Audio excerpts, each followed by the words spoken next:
마콘드족은 탄자니아와 모잠비크 사이의 국경을 따라 형성된 루부마 강의 양쪽 면에서 살고 있습니다.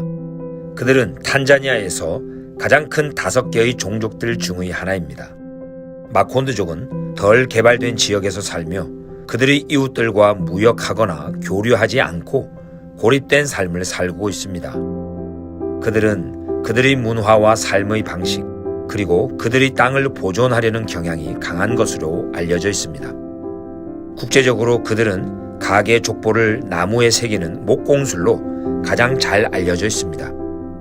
대부분의 마콘드족은 옥수수, 수수, 그리고 고구마를 재배하고 수확 후에 작물을 베어 태우는 농민들입니다.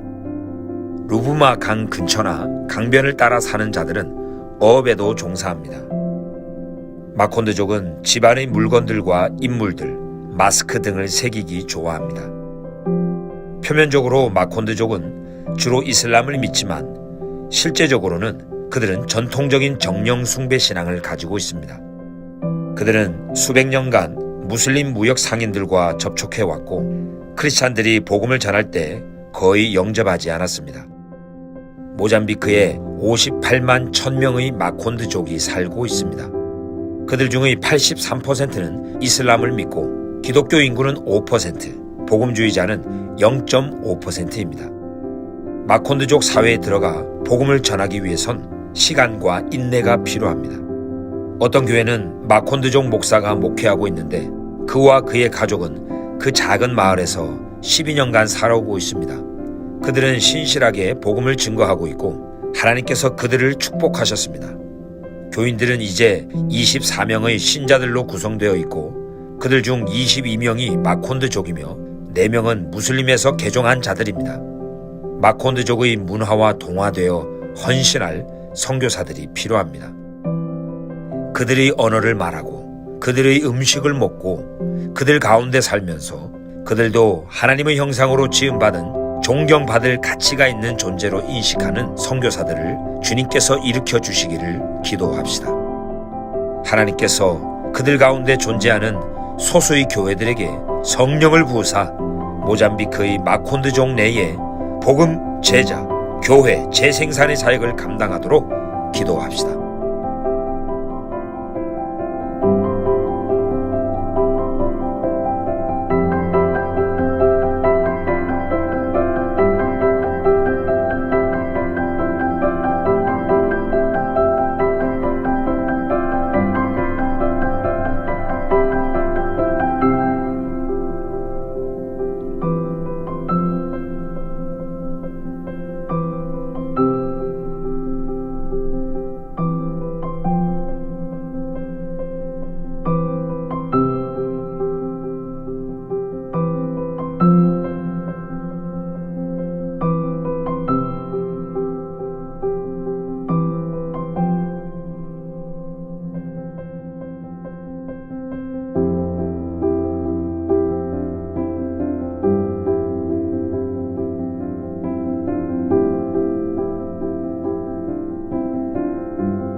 라오스의 수도 비엔티안에서 남으로 600km 떨어진 박스에는 세돈강이 메콩강과 합류하는 지점에 진한 황토빛 강물이 굽이쳐 일렁이는 비현실적인 풍경을 품고 있는 아름다운 도시입니다.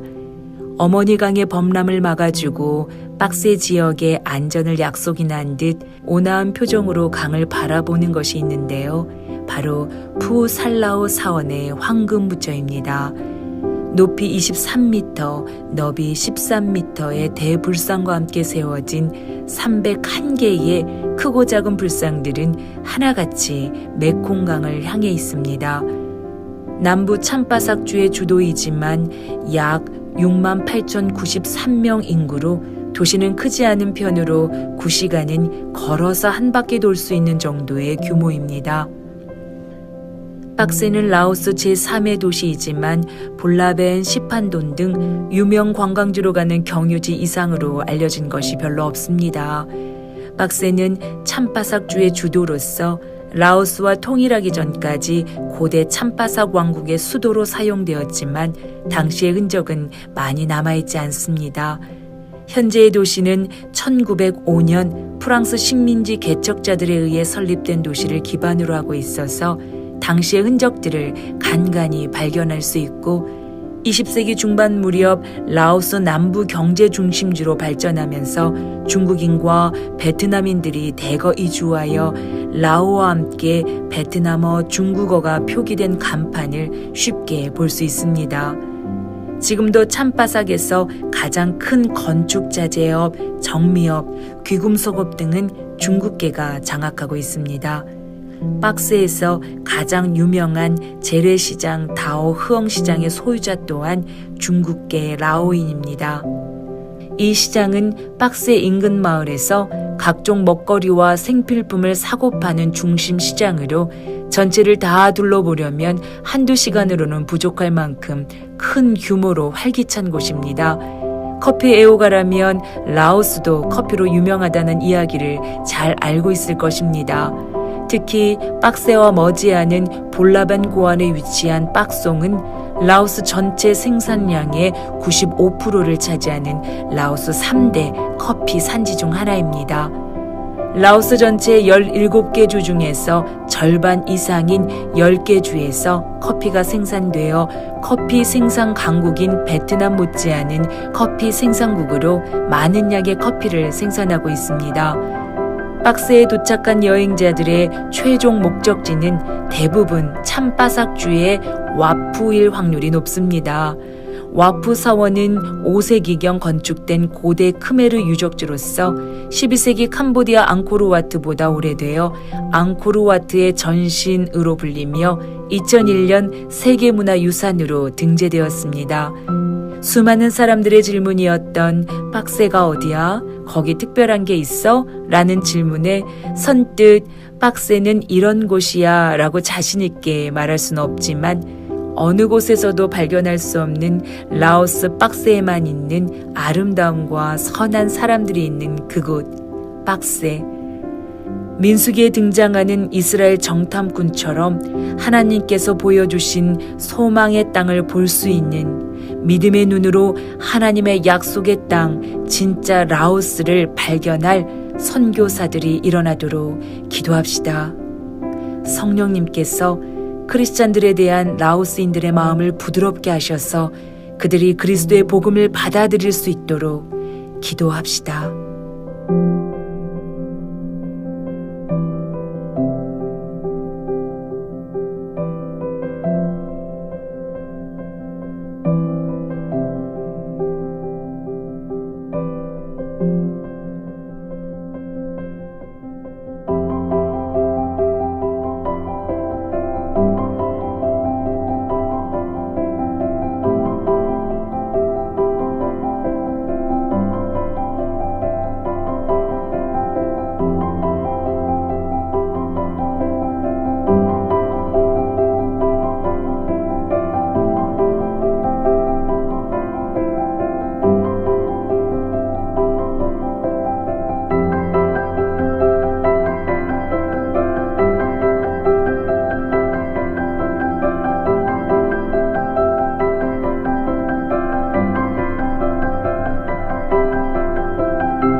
그러면 하나님께서 이스라엘을 과연 버리셨느냐는 문제를 우리가 생각해 볼 필요가 있습니다. 교회는 하나님이 이스라엘을 버리셨고 교회를 이스라엘로 대체했다고 주장했습니다. 그러나 우리가 언약의 속성을 생각해 보면 하나님께서는 결코 이스라엘을 버릴 수 없습니다. 하나님께서 이스라엘을 아브라함을 그리고 아브라함이 후손 이스라엘을 모든 열방을 구원하시기 위하여 수단적으로 택하셨다는 것을 우리가 창세기 12장 1절 3절과 22장 여러 성경을 통해서 아는데, 그때 하나님께서 아브라함과 맺은 이 언약을 잘 살펴보면 하나님은 당신이 맺은 이 언약을 결코 파기하지 않는다는 사실을 잘 보여주는 중요한 내용이 창세기 15장에 있습니다. 하나님께서 아브라함과 언약을 맺으실 때 언약 체결식을 행하셨는데, 아브라함은 그때 살짝 잠이 들고, 고대 근동과 이스라엘에서는 언약을 맺을 때 언약 당사자가 그 맺은 언약을 파기하거나 어길 때에는 이렇게 되어진다. 어떻게 되어지느냐? 언약 당사자가 그 체결식에서 짐승을 둘로 쪼갭니다. 그리고 두 당사자는 쪼개진 짐승 사이를 걸어감으로써 우리가 만일 언약을 어기거나 파기하면 우리가 지금 지나가고 있는 이 동물처럼 될 것이다 라는 것이 바로 언약의 속성입니다.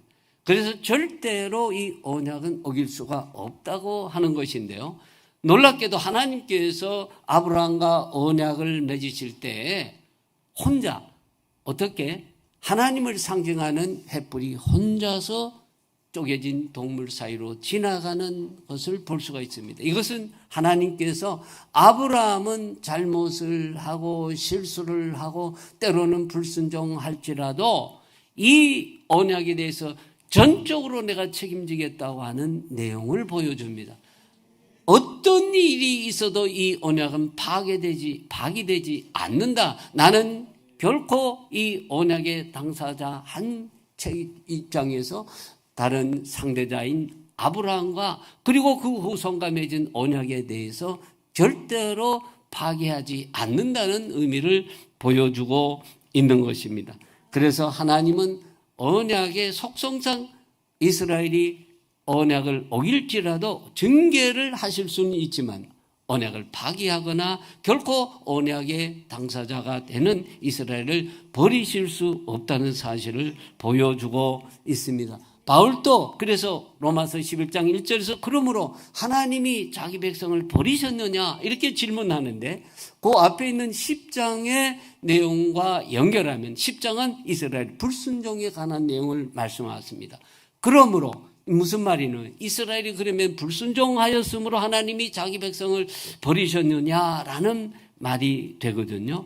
그런데 하나님께서 이 속성상 버릴 수 없다는 것을 바울은 그야말로 율법의 아주 전문가가 아닙니까? 그러기 때문에 결코 그럴 수 없느니라 대답을 하고 있습니다. 이스라엘의 회복은 따라서 때와 시기에 관한 문제이지 결코 하나님이 버리시는 문제가 아니라는 사실을 말씀하고 있습니다. 이미 하나님께서는 이 여러 선지자들을 통해서 이스라엘이 회복될 것임을 이미 말씀하셨습니다. 이사야 11장 10절 12절에서 말씀하시기를 열방이 그에게로 돌아오고 바다 섬들에서 돌아오게 할 것이라는데, 구약에서 바다의 섬들은 여러 나라에서 돌아올 것을 의미합니다. 이것이 이사야가 말씀하실 때 단지 바벨론 포로에서 돌아올 것을 얘기하신 게 아니라 열방 가운데 흩어진 상태에서 돌아올 것임을 얘기하고 있습니다. 또한 특별히 이 이사야가 11장에서 기호로 열방의 기호가 된다는 표현을 쓰고 있는데, 여러분 이 기호라는 히브리어가 네스인데요, 이것이 그 이스라엘 백성들이 광야에서 하나님께 불순종했을 때 하나님께서 이 불뱀을 보내시고 그리고 그 치유의 하나의 수단으로 구리뱀을 장대에 달게 하셨을 때 이 노뱀, 구리뱀이 장대가 구리뱀을 매단 장대가 히브리어로 냈습니다. 이 이사야 11장 10절에 있는 이 기호라는 넷스와 이스라엘 백성들이 단 구리뱀을 매단 이 장대가 히브리어로 넷으로 동일합니다. 무슨 말씀이냐면 바로 이스라엘의 회복이 이스라엘이 오는 것이 열방을 향한 구원의 표식이 된다는 말씀입니다. 이게 나중에 제가 이 로마서 11장에서 12절 15절에서 이방인들에게 유대인의 도움, 유대인의 구원이 이방인들에게 얼마나 큰 축복이 되는 것과 사실 맞물리는데 그쪽에 가서 한 번 더 말씀을 드리겠습니다. 또한 이 이사야는 43장에서도 이 이스라엘이 흩어졌던 이스라엘이 동방과 서방과 북방과 남방과 원방에서 땅 끝에서 다 하나님께서 돌아오게 하실 것을 말씀합니다. 예레미야 역시 애굽 땅에서 인도해 되신 여호와의 사심으로 맹세하지 아니하고 이스라엘 자손을 북방 땅과 그 모든 쫓겨났던 나라에서 인도하여 내시는 하나님의 사심으로 맹세할 것을 말씀하시며 바로 그들을 열족에 준 땅으로 인도하여 내실 것을 말씀하고 있습니다. 그래서 예레미야는 이스라엘 백성의 귀환을 출애굽의 하나님이 아닌 전 세계에서 흩어진 이 전 세계 나라에서 자기 백성 이스라엘을 인도하여 내실 것을 하나님의 이름으로 맹세하고 있습니다. 이 예언대로 20세기에 전 세계에 흩어진 유대인들이 돌아오는 이 사건은 바로 그 옛날 출애굽을 능가하는 그 놀라운 어떤 사건, 출애굽 사건인 것을 말씀하고 있습니다.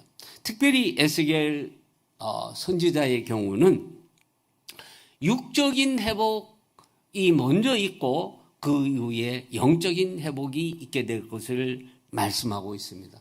그러니까 영적인 회복에는 다름 아닌 바로 예수 그리스도를 믿게 되는 사건을 말씀합니다. 그래서 에스겔 선지자는 이 36장에서 여러 민족 가운데서 흩어진 이스라엘 백성을 고국 땅에 데리고 들어갈 것을 말씀하시면서 그리고 난 다음에 맑은 물로 씻고 그리고 새 영을 그들 속에 넣어주고 새 마음을 주고 그래서 구체적으로는 내 신을 하나님의 영을 그들에게 준다. 여러분 우리가 예수 그리스도를 믿고 구원 얻었다면 무엇을 의미하는지 아십니까? 하나님이 우리 안에 들어오신 것을 의미합니다.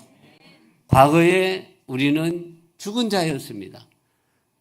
아담과 하와가 범죄함으로 말미암아 모든 육적으로 태어난 존재들은 다 죽은 자였습니다. 우리가 죽었다 하면 육신적으로 아담과 하와가 범죄할 때 하나님께서 말씀하시기를 선악을 알게 하는 나무를 따먹으면 너는 죽는다 그랬을 때 우리가 흔히 죽는다는 그것을 육적으로 꼴까닥 죽는 것을 생각할 수 있는데 거기서 하나님께서는 하나님의 영이 떠나간 그것과 관련해서 죽었다 하는 것입니다. 사실 선악과 따먹고 나서 안 죽었죠. 그죠? 그래서 안 죽었네. 그게 아니라 하나님의 영이 떠나가 버리신 것입니다. 그때부터 모든 땅과 모든 환경이 저주로 들어가 있는데 하나님이 구체적으로 그 영적으로 함께 하시지 아니하면서 내려진 그 저주의 끝이 궁극적으로는 영적으로 우리가 죽게 된다는 것을 의미하는데 바로 지금 에스겔서에서 말씀하시는 것도 먼저 육적으로 고토에로 돌아오게 하신 다음에 하나님께서 내 신을 그들 속에 두겠다.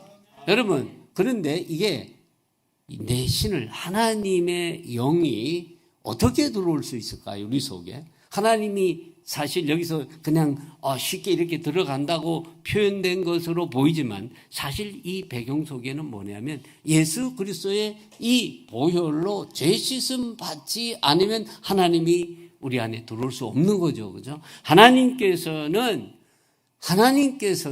거룩하신 분이기 때문에 결코 죄와 함께 하실 수가 없는 것입니다.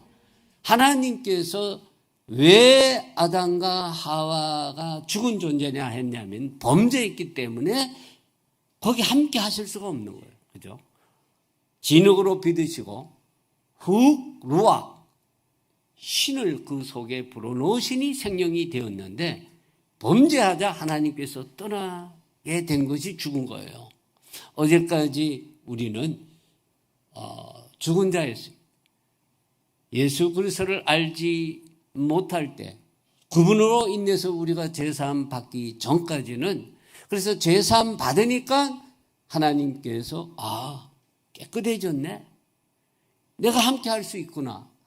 그래서 사실 그 시간적으로는 순식간에 같이 일어나는 거지만 바로 예수 그리스도를 우리가 믿는 순간에 우리가 죄사함을 받고 성령님께서 우리 안에 계셔서 우리 안에 거주하시면서 우리를 성전 삼으시는 놀라운 사건이 이게 바로 예수님을 믿게 되었다는 것이고 이것이 바로 우리가 새로운 생명을 얻었다 하는 것입니다. 그런데 지금 에스겔 선지자 지금 예언 속에서 아직까지 유대인들은 영적으로는 회복되지 못한 따라서 여전히 이스라엘은 죽어 있는 상태입니다. 에스겔 선지자는 먼저 이스라엘을 고토로 돌이키시고 그 다음에 영적으로 회복시키겠다는 계획을 보여주고 있습니다. 이게 에스겔 37장 마른뼈 환상에서 좀 더 분명하게 나타납니다. 1900년 동안 이 에스겔 선지자의 이 마른뼈 환상은요, 한 개인의 부활을 의미하는 게 아니죠. 그죠? 분명하게 본문에 보면 이스라엘, 유대의 회복을 의미합니다. 어떤 민족의 회복을 의미하고 있죠.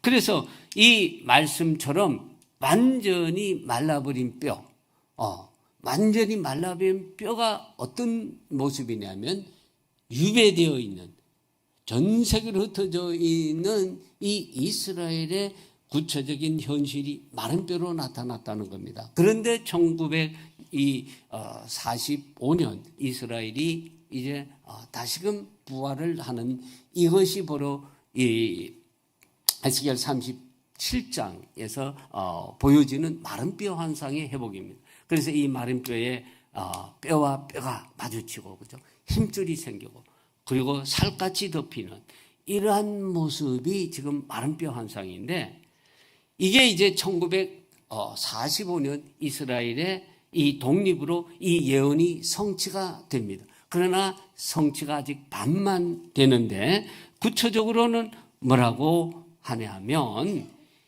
아직도 이스라엘은 죽었다 하는 겁니다. 뭐라고 말씀하시냐면은 뼈 위에 살이 덮이고 가죽이 덮이고 해도 생기가 거기 들어가야 산자가 된다는 겁니다. 그래서 하나님께서 인자에게 생기에게 명하여 사방에서부터 와서 이 죽음을 당한 자에게 부르서 살아나게 될 것을 명하라고 말씀하고 있습니다. 지금 분명히 마른 뼈와 뼈가 마주치고 힘줄이 생기고 거기에 살같이 덮여서 멀쩡한 사람의 몸을 갖고 있지만 하나님은 지금 그 자를 지금 이스라엘을 향해서 죽임을 당한 자다. 아직도 죽은 자다 말씀하고 있는 것입니다. 사실 우리가 바깥에 나가서 보면 많은 분들이 바쁘게 걸어 다니고 있습니다. 그분들이 교회에 다니지 않는 분들, 예수 그리스도를 믿지 않는 분들은 죄송하지만 죽은 분들입니다. 그래서 우리가 복음을 전해야 되는 이유는 여기에 있는 것입니다. 자, 그러면 어떻게 되느냐? 다 이렇게 하나님께서 이스라엘을 지금 이렇게 육적으로 회복시키시고 영적으로 회복시키는 이런 어떤 계획이 있다고 할 때 모든 세계의 교회는 유대인들은 죽었다, 이스라엘은 죽었다 했는데, 그리고 하나님께서 그들을 버리셨다고 그렇게 했는데, 과연 그러면 하나님은 이스라엘을 버리셨고 또 이스라엘은 영원히 회복될 수 없는 존재인가? 그게 아니라 하나님께서는 세계가 다 그렇게 보았지만 하나님께서는 다 계획이 있었다 하는 것입니다. 이스라엘이 메시아를 거부함으로 말미암아 온 세계에 흩어져 유랑할 때 세상이 하나님께서 저들을 버렸다고 그렇게 생각하고 조롱하고 핍박했지만, 하나님께서는 아브라함과 그의 후손 이스라엘을 통해 열방이 복을 얻게 되는 하나님의 구원 계획에는 조금 더 차질이 없었다 하는 것입니다. 하나님의 구원의 경륜에는 이들이 영적으로 눈이 멀어 메시아를 거부하는 경우에도 플랜이 다 있었다고 하는 것입니다.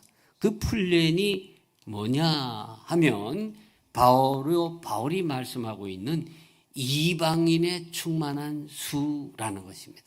이방인의 충만한 수가 차기까지는 이스라엘을, 이 더러는 some of them, 이스라엘이 그렇다고 해서 전부 다 주님을 영접하지 않은 건 아니잖아, 그죠? 우리가 사도행전 20장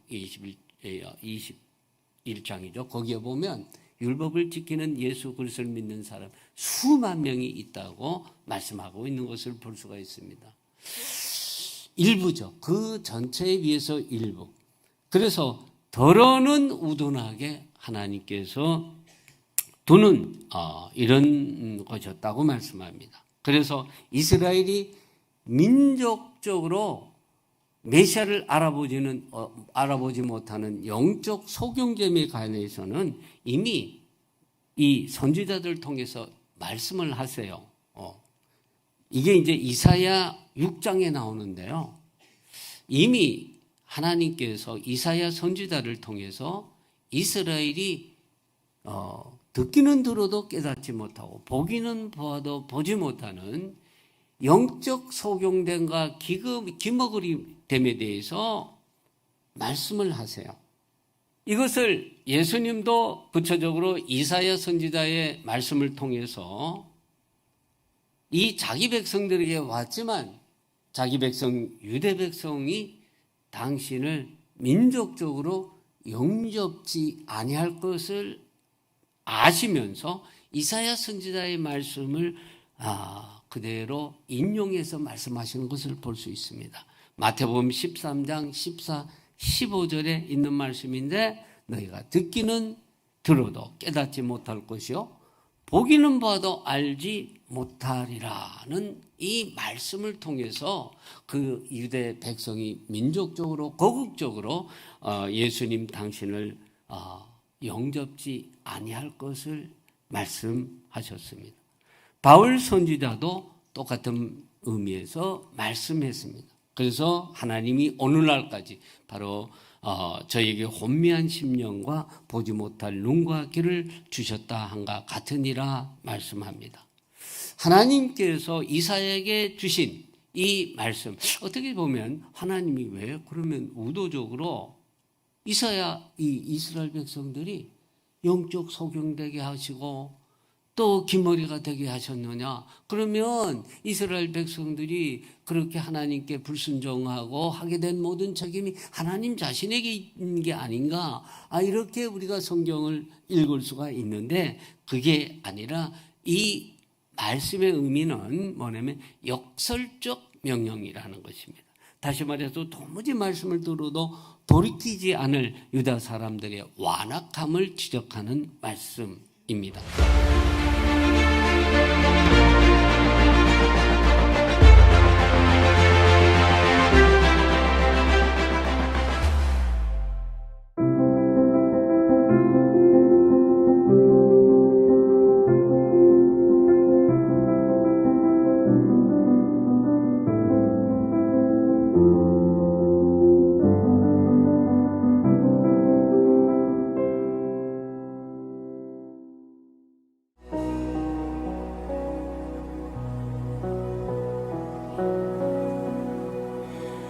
우리들을 위하여 십자가에 못 박혀 모든 죄를 용서하사 의인 삼아 주신 주 어떤 일이 있어도 나를 버리지 않고 우리 하나님 이런 분이십니다. 죽기까지 사랑하사 나의 귀한 예수님 내 마음에 한 자리 가장 귀한 그 자리 주오소서 앉으소서 주님만 나의 보배 내 마음에 한 자리 가장 귀한 그 자리 가장 귀한 그 자리 주오소서 다스리소서 주님만 나의 영광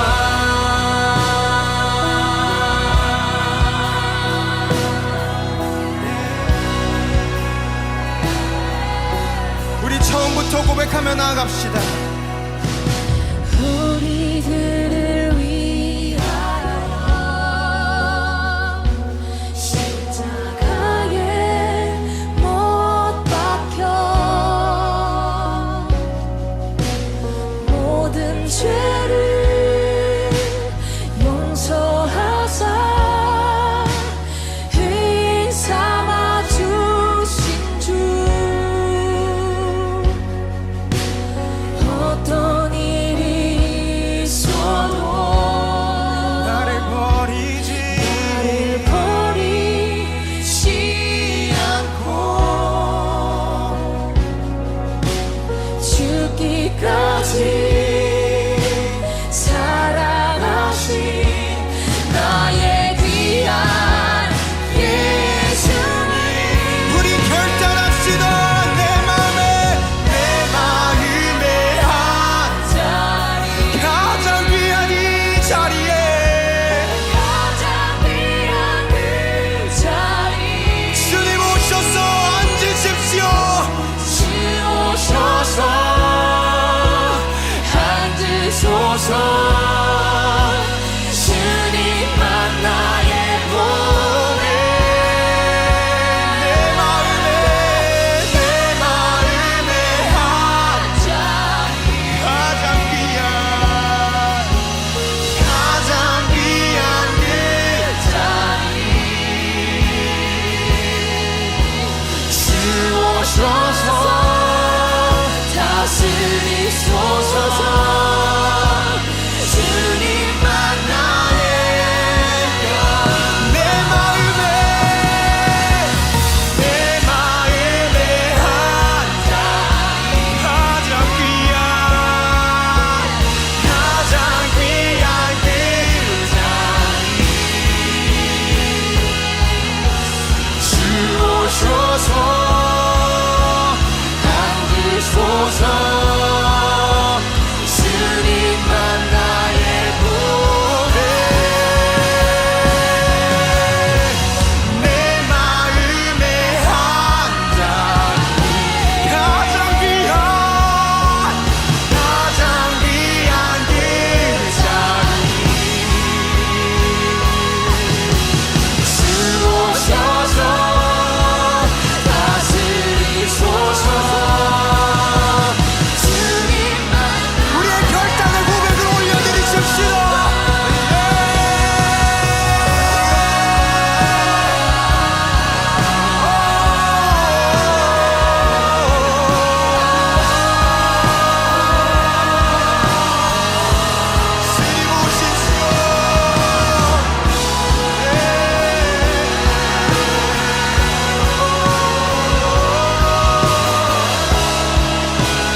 고백합시다.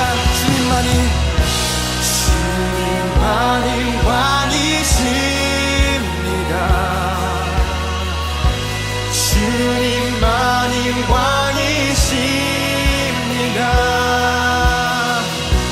주님만이 왕이십니다. 주님만이 왕이시. 우리 두 손 들고 찬양합시다.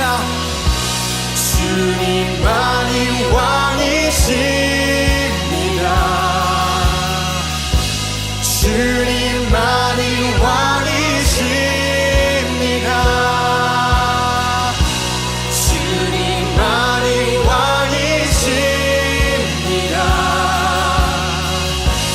주님만이 왕이시. 우리 한 번 더 고백합시다. 주님만이 왕이십니다. 아멘. 주님만이 왕이시. 이것이 우리 청년들의 고백입니다. 주님만이 왕이시. 다음 세대여 일어나라.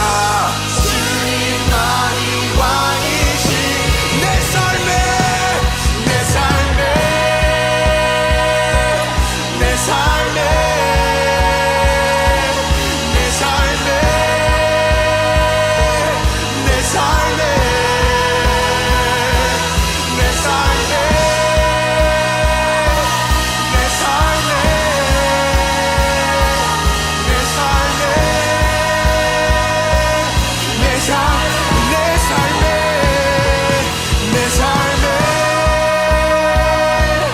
내 삶에 내 삶에 내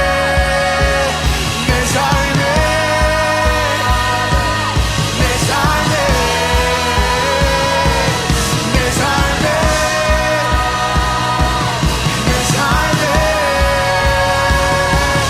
내 삶에 내 삶에 주님만이 왕이십니다. 주님만이 왕이십니다. 주님만이 왕이십니다. 주님만이 왕이십니다. 다시 한번 고백합시다. 주님만이 왕이시. 내 삶에 주님만이 왕이시. 우리 교회에 주님만이 왕이십니다. 주님만이 왕이시. 내 삶에 내 삶에 내 삶에 내 삶에 내 삶에 내 삶에 내 삶에 내 삶에 내 삶에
예수와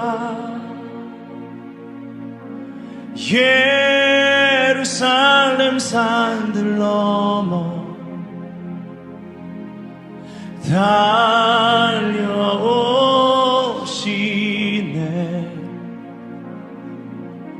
신랑 위에 춤을 추며 기다리는 신부 향해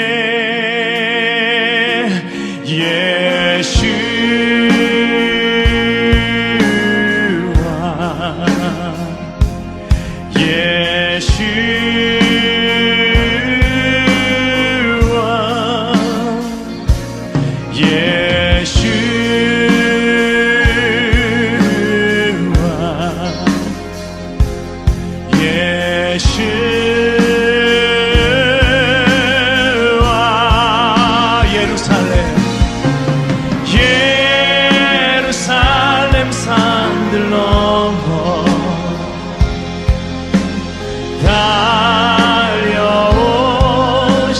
달려오시네. 신랑 위에 춤을 추며 기다리는 신부 향해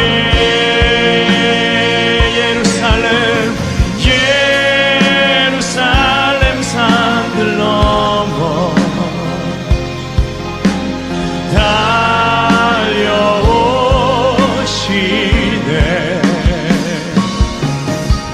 신랑 위에 춤을 추며 기다리는 신부 향해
신랑 위에 춤을 추며 기다리는 신부 향해 시온에서 땅 끝까지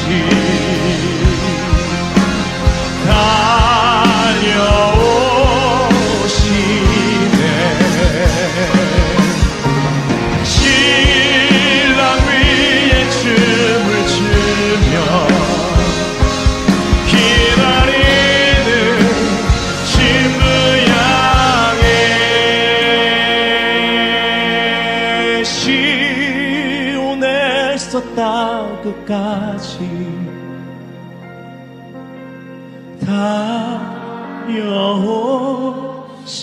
달려오시네. 신랑 위에 춤을 추며 기다리는 신부 향해 한라에서 백두까지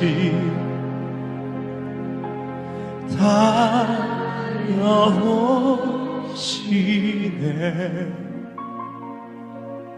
신랑 위에 춤을 추며 기다리는 신부 향해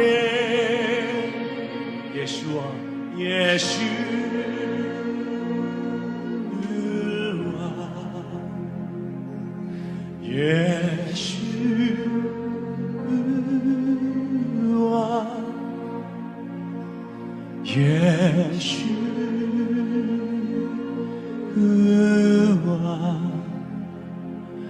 예수